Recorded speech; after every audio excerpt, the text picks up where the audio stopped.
Hello అండి, the spice route Telugu ఛానల్కి స్వాగతం. ఈరోజు మన రెసిపీ చాలా క్రిస్పీగా ఉండే ఆలూ ఫ్రై చేసుకుందాము. డీప్ ఫ్రై చేయాల్సిన అవసరం లేదు.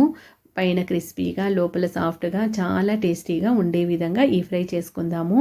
దీనికోసం ఆలుగడ్డల్ని ఈ విధంగా చిన్న చిన్న ముక్కలుగా కట్ చేసుకోవాలి. వాటర్ వేసుకొని 2-3 సార్లు శుభ్రంగా కడుక్కోండి. ఆలుగడ్డలు వాటర్లో ట్రాన్స్పరెంట్గా కనపడాలి. ఆ తర్వాత తిరిగి ఇందులో కొద్దిగా సాల్ట్ వేసుకొని మరొకసారి శుభ్రంగా వాష్ చేసుకోవాలి. ఈ విధంగా వాష్ చేసుకున్న తర్వాత ఈ ఆలుగడ్డలను ఒక చిల్లుల గంటిలో డ్రైన్ చేసుకోండి. వాటర్ ఏమీ లేకుండా ఆరిపోవాలి. ఇప్పుడు స్టవ్ పైన బాండి పెట్టుకొని ఆయిల్ కొద్దిగా ఎక్కువగా వేసుకోవాలి. ఆయిల్ వేడెక్కిన తర్వాత మనం కట్ చేసి పెట్టుకున్న ఆలుగడ్డలను వేసుకొని ఫ్రై చేసుకోవాలి.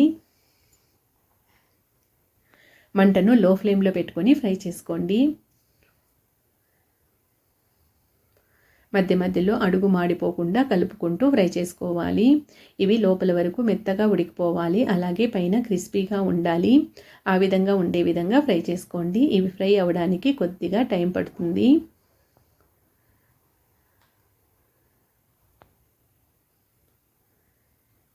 ఈ విధంగా ఆలుగడ్డలు బాగా మెత్తగా ఉడికిపోయిన తర్వాత వీటిని సపరేట్గా ఒక ప్లేట్లోకి తీసేసుకోవాలి. ఇప్పుడు అదే బాండీలోకి 2 లేదా 3 స్పూన్ల ఆయిల్ వేసుకోవాలి. ఆయిల్ వేడెక్కిన తర్వాత పోపు దినుసులు వేసుకోండి. ఆవాలు, జీలకర్ర, అలాగే ఎండుమిరపకాయలు వేసుకొని ఫ్రై చేసుకోవాలి. ఇవి ఫ్రై అయిన తర్వాత ఇందులోకి ఒక 2 రెమ్మల కరివేపాకును వేసుకొని ఫ్రై చేసుకోండి. కరివేపాకు బాగా క్రిస్పీగా అయ్యే విధంగా ఫ్రై చేసుకోవాలి. కరివేపాకు ఫ్రై అయిన తర్వాత ఇందులోకి మనం ఫ్రై చేసి పెట్టుకున్న ఆలుగడ్డల్ని వేసుకోవాలి.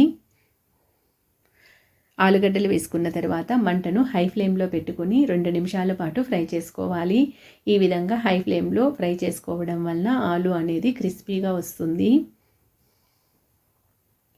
2 నిమిషాల తర్వాత మంటను లో ఫ్లేమ్లో పెట్టుకుని ఇందులోకి రుచికి తగిన ఉప్పు, అలాగే కొద్దిగా పసుపు, 1/2 స్పూన్ ధనియాల పొడి, మీరు తినే కారాన్ని బట్టి కారం, అలాగే 1/4 స్పూను జీలకర్ర వేసుకోవాలి. మంటను లో ఫ్లేమ్లో పెట్టుకొని వీటన్నిటిని మరొక 2 నిమిషాల పాటు ఫ్రై చేసుకోండి. 2 నిమిషాల తర్వాత స్టవ్ ఆఫ్ చేసేసుకుంటే సరిపోతుంది.